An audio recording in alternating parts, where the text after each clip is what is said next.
So as well as medicine, you had a good sporting career, we call it, yeah.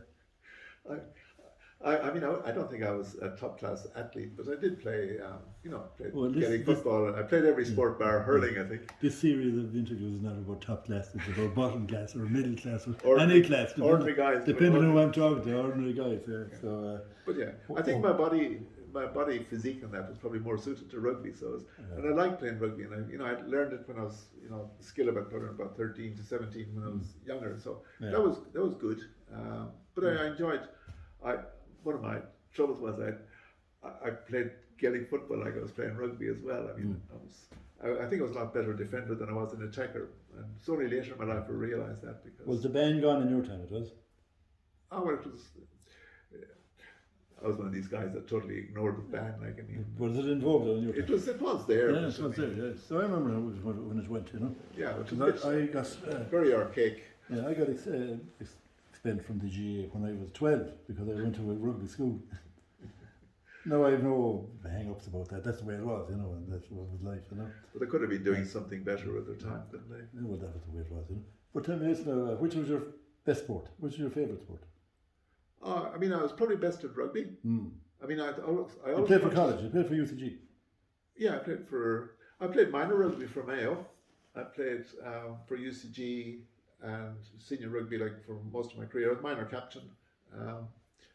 The year after, Seamus Dennison was the first year I was there and played with him. And then I was young enough to be minor captain the second year. And then I was got a junior team and senior team after that. And then I played with Galwegians. And then I played with Connacht, I think, in 1976 I played with Connacht. Did you manage to collect a few trophies along the way, did you? Yes, well, we won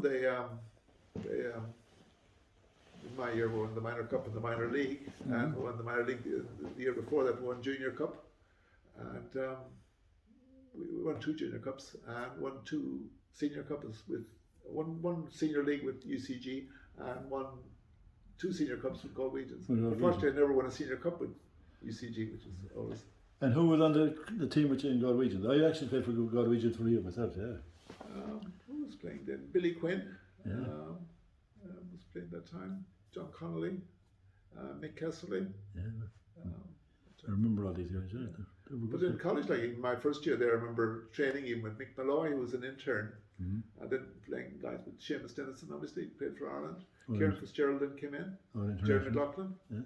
Jerry McLaughlin played with us the time that UCG beat Westport in the junior final in 1973 in the sports ground. I wasn't on it. I think you were. I was 75.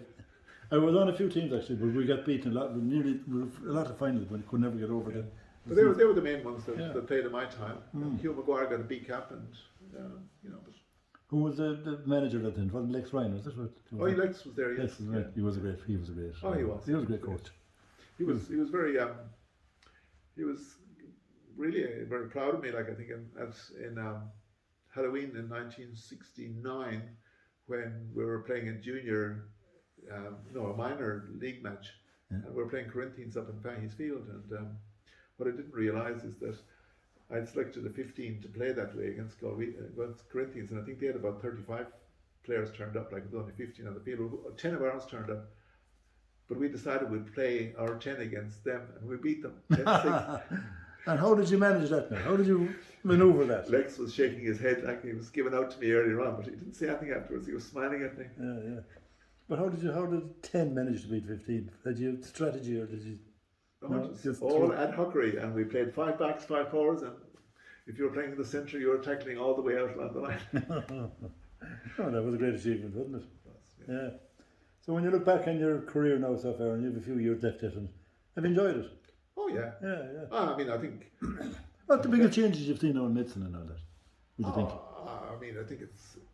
I think certainly in heart management, heart disease management, some of the drugs is just brilliant. I mean, I think as well the standard has probably improved. I mean, I think the colleges of GPs have made a huge difference as well with the training, and I see that worldwide, in countries who have. I mean, countries with the best primary healthcare services have the best health services in the world. But I mean, governments often don't realise that because the political, push generally comes from specialists and hospitals, because it's always on the news you know, ambulances ramping up or too many in emergencies. But basically, if some of the services were put into community care and primary care, a lot of those services could be taken out of hospitals, because hospital medicine is very dear medicine. Well, it's awfully expensive, yeah. Yeah. There's a great scope to bring it. It was all done in medicine, in general practice back in the 50s and 60s, and You're right. there was all the chronic disease all handled in general practice.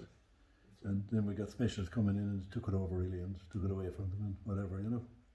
Well, that's life, that's the way it goes, isn't it? C'est la vie. C'est la vie. But thank you very much.